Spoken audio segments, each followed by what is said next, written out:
Hello, friends from the comic world. My name is Hector, And my name is G. and we're here to talk to you about the collected editions and graphic novels that are coming out in October. I almost messed it up there. Uh, and saying that I mess it up, I mess it up. Anyways, so we're here to, like I said, to talk about the collected editions graphic novels that are coming out in October 2024. G and I work for Penguin Random House, so titles that we talk about in these videos are from publishers that we represent into markets around the world. Also note that we're on social media, so you can find us on X, Twitter, Facebook, Instagram, and also YouTube under at PRH International Comics. And if you haven't watched these videos that we do every month before, the way we do it is that G and I have some picks. We pick some of our favorite titles to talk about first. Then we'll go through some titles that we definitely want to highlight and make sure you don't miss out. And thirdly, we'll leave you with the rest of the list so you'll be able to see everything else that's going to be publishing during the month of October. Also, there are usually sometimes there's a few delays in production or editorial or anything like that. So you might see some titles that we talked about before, titles that have moved. That's just part of the way the industry works, and sometimes you will see some titles being repeated uh, next month. So you'll see a few of those in this one. And I think that's it. Without further ado, let's get started with the picks. And I believe the first one is one of my picks. Yes, it's Batgirl, Stephanie Brown, Volume 1. This is the 2024 edition. And this is written by Brian Miller. It's illustrated by Pere Perez and Lee Garbett, Evel Guchet. And this collects the first 12 issues of the Batgirl Stephanie Brown series from 2000 that started in 2009. This is one of my favorite stories. Stephanie Brown is one of my favorite characters in general, but especially within the DC universe and within the Bat family. I think it's one of those characters that is doesn't hasn't always gotten a lot of attention, but it has a very interesting story. A lot of it because of, different, how it happens with comics, with different writers sort of changing the story and moving it around and doing something different to the character. And back Stephanie Brown, if you don't know, she was it the third? Yes, the third. I always get it confused. Third or fourth Robin, but I think it is third. It's before Tim. Yes. After Jason Todd. And for a while she was Robin. Um, and then she gets out of being Robin and spoiler for a while. And this run is when she decides to wear the Batgirl suit. So what happens is Cassie Kane is doing it's Batgirl. Um, Barbara Gordon is not, Batgirl all the time. Batman supposedly died. Uh, and which, by the way, Stephanie Brown also died a few series before that, but came back to life. And Cassie Kane gives this Cassandra Kane decides not to be Batgirl for a while and gives the suit, not this suit, but her black suit to Stephanie Brown, and she starts fighting crime and is confronted by Barbara Brown because she thinks that Stephanie Brown uh is not up to it, and she shouldn't be fighting crime, and it's part of that history that I'm talking about with Stephanie Brown. She's very underrated as a character with by other characters all the time, and that's what I kind of like about it. And this is the series I think where she then has to team up with Barbara to fight this new drug that shows up in Gotham City, and this is the story that sort of brings her up to, and Barbara decides, yes, you know what, you're worthy of becoming a bad girl, and this suit is and a new suit that Barbara Gordon gives to her. So it's sort of like I said, it's a story that not everybody follows. Underrated character, not on the upfront of stories all the time. Recently, and also this is sort of the birth of what we have now with the Batgirls stories that are in comics right now. This is sort of the beginning of the relationship. She already has a good relationship with Cassandra Cain, but now this is where she develops a good relationship with Barbara Gordon, and like I said, it proves herself as a Batgirl. So it's a very important story, I think, for fans of the Bat family, but also of Batgirls for sure. And I have to mention, obviously, another big thing about this is an Argem cover, one of the early Argem covers, because I think it's for issue number 8 or 9 of that series in 2010. So very early art from, well, art from the comics for Argem, which is another big thing about this book. So looking forward to this one for sure. All right, next up we have Swimmer Volume 1 by Wendy Martin. This is from 10 Speed Graphics, so you know it's going to be a beautiful like hardcover and trade paperback edition. So this is the first installment of a webtoon series. It will include episodes 1 to 19. And uh, it will also actually include a bonus chapter, like a never before seen bonus chapter from the characters, which is really nice. So this one is about Kappa, who was born when he was born when they were born. Um, his life was already predetermined. He has a purpose. He is the beacon.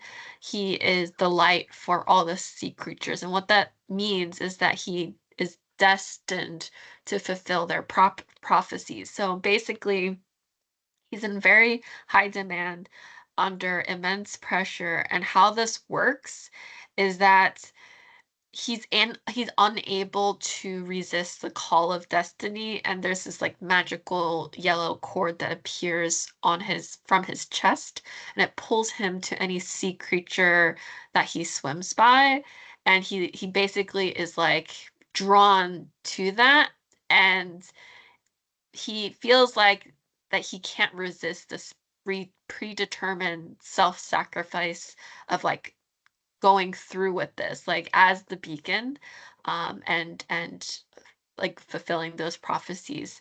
And so one day he finds himself drawn along to the Shark Kingdom, and he's immediately imprisoned by the kingdom.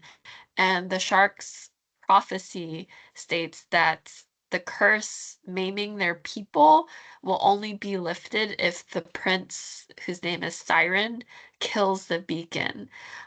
But Prince Siren decides to defy that fate and decides to help Kappa escape. So with Kappa experience that and thinking, well, Siren is able to defy his destiny, so why can't I? So it makes him think about his life purpose in a different light. Maybe there's more to life than trying to fulfill these endless prophecies for other people. So all of a sudden he's like thinking, oh, maybe I should think more about myself and my life instead of trying to constantly help others, right?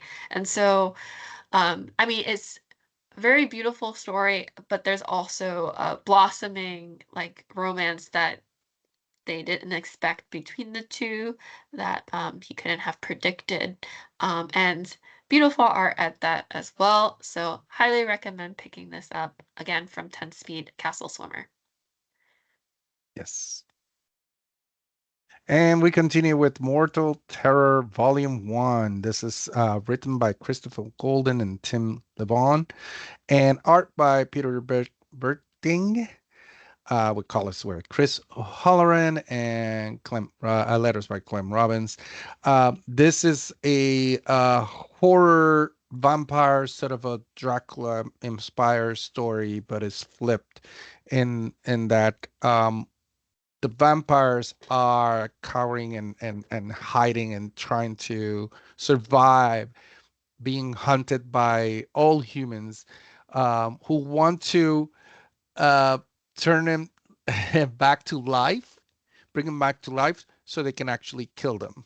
Because otherwise, vampires are immortal. So it kind of flips that dynamic in the story. It's a very interesting concept. And it's, as you can tell, by what you see in the cover, which, by the way, this cover is by, it's one of the variants by covers by Mike Mignola. So, as if you can tell by the style, but also it matches so well the art of Peter Berting, whose beautiful art illustrates throughout this whole book. By the way, Peter, if you don't know, Peter Berting is Swiss, and Christopher and Tim, the writers, are from the UK, and the story takes place in London. And like I said, it follows the story of these three vampires who live in the underground London sort of community of vampires, and they're uh, trying to stay safe, uh, in front of this menace that it is these group of humans that are hunting them to turn them back to life so they can actually kill them. So, but the vampires want to keep being immortal, obviously. So it's a very interesting story, very beautifully illustrated, very dark, and perfect for Halloween coming up in October for sure. So, and this collects the first four issues of what is going to be a continuing series, I believe. So they're just getting started with this story. So there you go. That's another one that I'm definitely looking forward to. Right. Continuing along the lines of horror, I did choose Dracula Book One, The Impaler. This is a story by Matt Wagner and art by Kelly Jones. So, this is actually the first out of four planned volumes, and it explores the legendary Count Dracula, and it goes into detail before his debut in the legendary novel. So Mhm. it goes from his first foray into the dark arts and his rise to the Lord of the Undead. So that's the before story before we knew him as Dracula. So Wagner and Jones basically explores these veiled stories that like we don't normally get, dive into the bloody horrifying events in the between times before the famed horror novel that we know of today. So it's a really interesting approach to the story, and yes, had to put this on my Yeah. picks for this month. Lots of vampires in October, of course. And then for something different in October, a little bit lighter, if you're looking for a little lighter reading, there's Star Trek Lower Decks Warp Your Own Way by Ryan North and illustrated by Chris Fanoglio. And yes, if you think that title sort of warp your own way sounds familiar, is because it is a play on the choose your own adventure kind of thing. Which, by the way, Penguin Random House, we're going to be distributing the Choose Your Own Adventure starting the beginning of 2025. So you have that to look forward to. And this is what that is. It's one of those stories where you will have a choice at the end of each chapter to make to and it could change the way the story goes. In this case, the story is made specifically for that. So Mariner, if you don't know, Mariner is that officer in red on top. The woman just well, the first one falling down, and she is awake. She's waking up every morning, and no matter what she chooses, the date ends with her and the crew of Cerritos being destroyed and dying. One day she drinks coffee and the Borgs will destroy the ship. The other day she doesn't drink the coffee and something else happens and the ship explodes. So and that's where like I said, the different choices come in. It's a fun story, It's a fun concept, obviously. That's still, I grew up reading the choose your own stories, but it's still around, and it's something that recently we've seen a lot more, different media, not just in books, but also on TV, sort of looking at that concept. So it's sort of also a story that is a little bit like Groundhog Day, kind of funny, and with the crew of Lower Decks, which is hilarious. Also, I want to mention, Chris Finoglio. I've talked about him many times already because I love the work he does, especially for Lower Decks comic books. He did this cover last year where it was the whole crew of Lower Decks plus other different uh, different Star Trek, groups as a baseball team and playing baseball. And recently, I think it was one of the videos when it's out that I did by myself. I picked his cover where it was I believe it was Q just sitting around reading Star Trek comics and had all the figures in a glass case from the different crews. So he is no stranger to Star Trek in general, but also Lower Decks. So he knows all these characters and is perfect for illustrating this book. And it's a very fun book that like I said, if you want something lighter in the sea of horror that is going to come upon us between September and October, Lower Decks, Star Trek Lower Decks might be your thing. Mhm. And All right, then and we we'll continue with some highlights. So, G. actually there's one more Oh no, there's one slide. more. Yes. Sorry. I guess in a similar pick state of mind with Dracula, but now we have like taken from the concept of the classic Dr. Jekyll and Mr. Hyde, we have the strange case of Harleen and Harley. So in this one, Harley, oh, I should say Melissa Marr. I'll mention further what they've done, but Harleen signs up to participate in this clinical research trial with her girlfriend Pamela. All she really is getting from this is I'll get cash and maybe it will help me with my anxiety and keep that under control. Like win-win situation, right? But instead she like starts noticing weird things. Like there's larger gaps in her memory, and she comes to realize that the stolen memories are from like the person who stole these memories are from this guy named Jack that she's never met before, and so she's like, "What's happening? Something's weird." Harleen discovers that she's sharing her life with Harley. And Harley is the opposite of Harleen in very many ways, in the fact that she is very much about anarchy, but likes to wear cute dresses. And although she's throwing Harleen's life completely off track, maybe Harley isn't so bad for her. And so we have from this best-selling New York Times author, Melissa Marr, who's very much known in the fiction world for Wicked Lovely.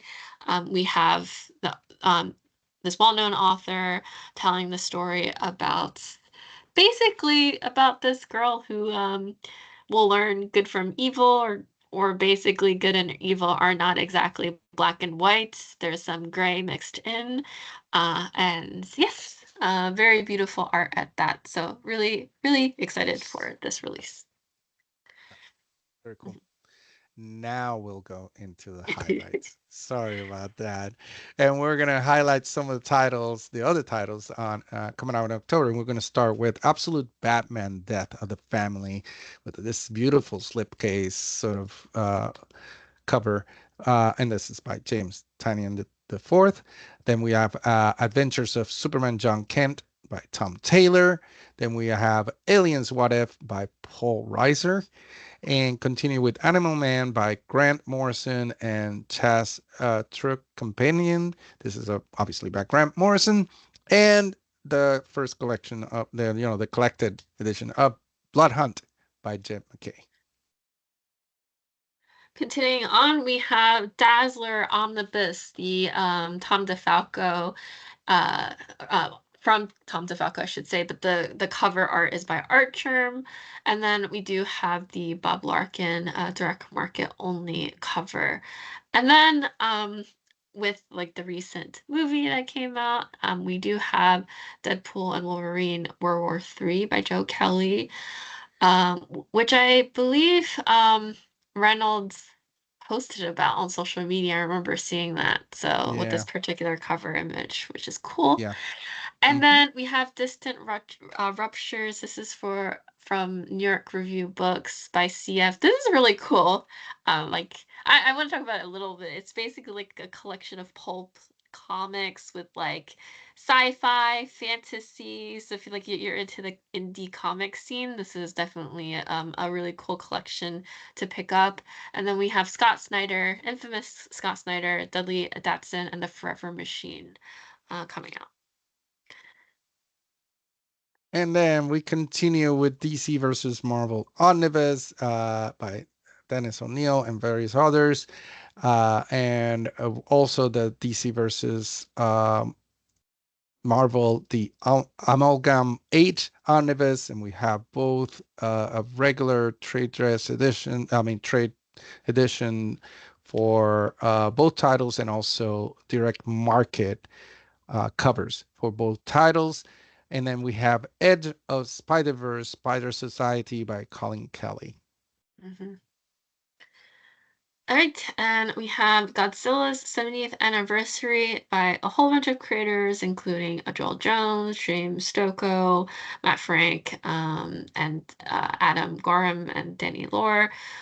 We have Mike Magnolia's Hell, Ink, and Waters. This is the art of Mike Magnolia. Really beautiful. Highly recommend checking that out. We have John Constantine Hellblazer by Jamie Delano Omnibus Volume 1 and this is by A. William James. And of course, we have a new volume of Lore Olympus, Volume 7 by Rachel Smith, and Mark Millar's The Magic Order, Volume 3. Continuing on, we have Medusa, written, illustrated by, uh, oh, sorry, I need my glasses, by Tony Parker. I should have done this before. Sorry about that. Midnight Mass by Joan Rosum.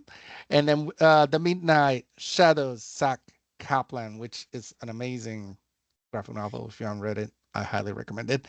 And then we have the highly anticipated for years and years, The Moon and Semper Bumper Book of Magic by Alan Moore and illustrated by Steve Moore.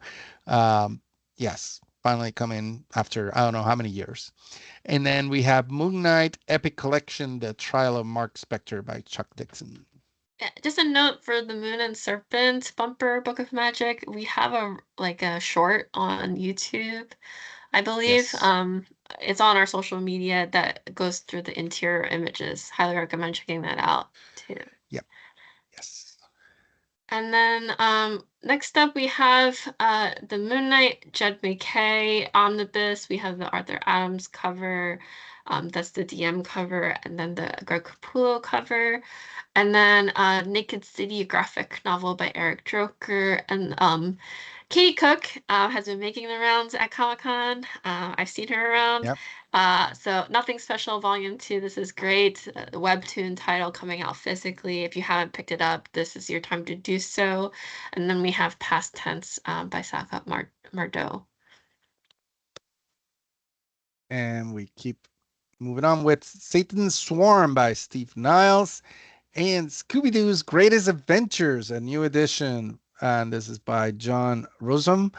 And for Sonic fans, the Sonic the Hedgehog box set, volume 1 to 3, and it has various creators in there. And we continue with Superman House of Brainiac by Joshua Williamson. And last on this slide is Teenage Mutant Ninja Turtles, the Kevin Eastman covers, 2015 to 2019, obviously by the great Kevin Eastman. Mhm. And then we have This Land is Our Land, The Blue Beetle Story by Julia Anta. Ultimate Black Panther finally coming out, collected, Brian Hill Volume 1. If you haven't read this, this is great. Yeah. Yeah, this is, yeah, it's good. And then we have X-Men Extinction Agenda Omnibus. This is the Jim Lee Final Strike cover. This is by Chris Claremont. We have the DM, also by Jim Lee, cover, as you can see here. Yeah. And that's it for collected editions, graphic novels, highlights that coming in October. Like we mentioned in the beginning, there's still a whole lot more. We're going to leave you so you can watch the rest of the list with some beautiful music in the background. But we're going to step out so you can enjoy it on your own. Thank you so much for watching this. We hope that it's useful and entertaining to you. Like I mentioned at the beginning, we are on many social media channels. We are on Instagram, X, Twitter, and Facebook, and of course YouTube under at PRH International Sales. We hope you come back and make sure you subscribe and comment and do all the fun stuff. So thank you. Take care. Bye, Bye. everyone.